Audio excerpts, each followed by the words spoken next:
Bom, então, de acordo com o que falei com vocês, já expliquei, né, através daquele instrumento em anexo, esse primeiro parágrafo aqui está falando sobre a diferença da terra e do clima do Brasil. Por isso que a agricultura, não é? Tudo que aqui, há um ditado que se fala que na terra tudo que se planta dá. Então era o que acontecia aqui no Brasil nessa época, até hoje a terra é muito produtiva.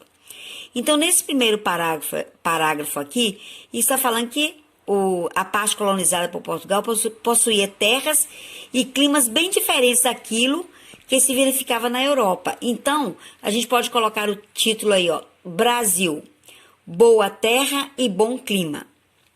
Então, pode escrever isso aí, Brasil, boa terra e bom clima. No segundo parágrafo, falou então do produto que era raro e caro, que se adaptou às terras brasileiras. Então, era o açúcar, que era muito raro e apreciado na Europa. Então, latifúndios, o que são latifúndios? Latifundiários, eles começaram a investir na plantação desse produto, da cana-de-açúcar. Por quê? Porque sabia que renderia lucro para eles. Então, aí a gente vai colocar os latifúndios. Então, latifundiários são proprietários de grande extensão de terra, ok? No terceiro parágrafo, que eu coloquei aqui, olha, a escravidão.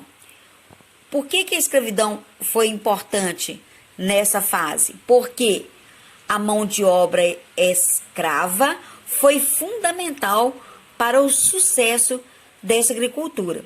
Então, para plantar, colher e produzir o açúcar nos engenhos, foi preciso de um número significativo de mão de obra. Então, os escravos foram aproveitados nesse cultivo aí. Os portugueses retiraram da África milhões de homens e mulheres. Vocês já sabem dessa história, né? Do Brasil. Fato histórico que marcou mesmo as características, né, de como era formada a colônia brasileira. Então, essas pessoas não tinham liberdade e eram tratadas como mercadorias. Então, eles eram comprados e vendidos. Então, aqui, esses dois parágrafos, a gente colocaria a escravidão. Nesse outro parágrafo, no último parágrafo dessa página, começa a citar as funções dos escravos. Então, eles eram sujeitos a todo tipo de trabalho, preparavam a terra, cultivavam. Então, a gente vai colocar aí função dos escravos. Nesse parágrafo aí, vocês colocarão função dos escravos.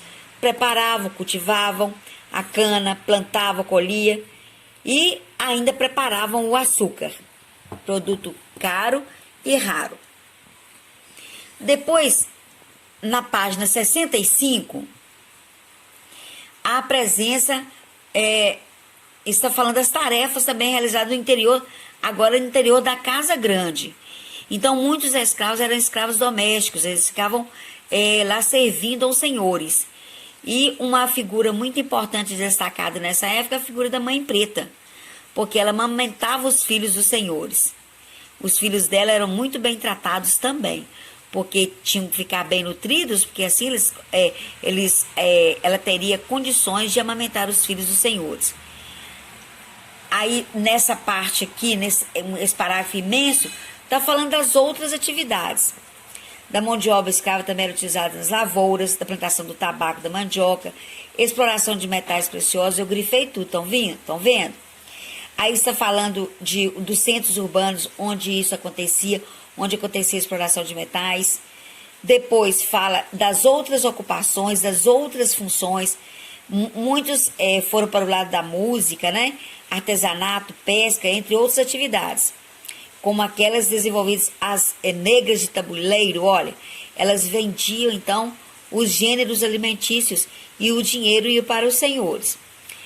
E o que acontecia? Não só isso, alguns negros eles eram alugavam a força de trabalhos deles. Esses escravos, eles recebiam o nome de escravos de ganho. Em livros de história fala negros de ganho.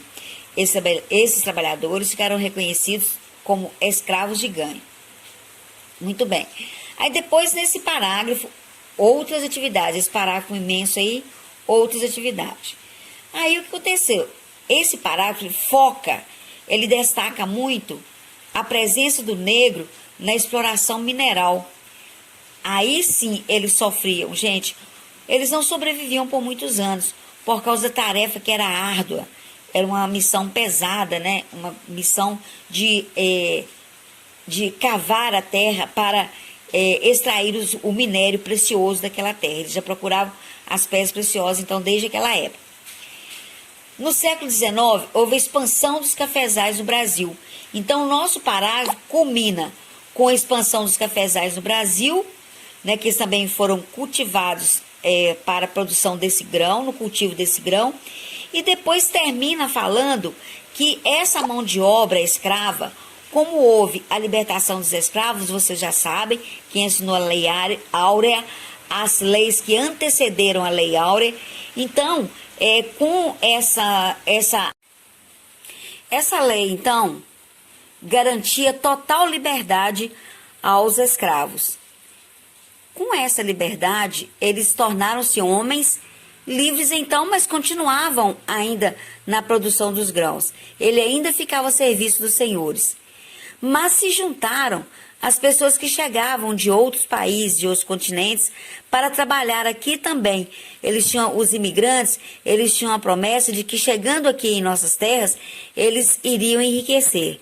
Então, eles se juntaram à mão de obra escrava para continuar essa atividade, esse meio de sobrevivência, esse meio de subsistência e de riqueza para os senhores de engenho. Então, esses imigrantes, eles se juntavam aos escravos ou então substituíam a mão de obra escrava, ok? Então, assim termina essa parte de hoje, né? A gente dará continuidade na aula, a próxima aula de história, ok?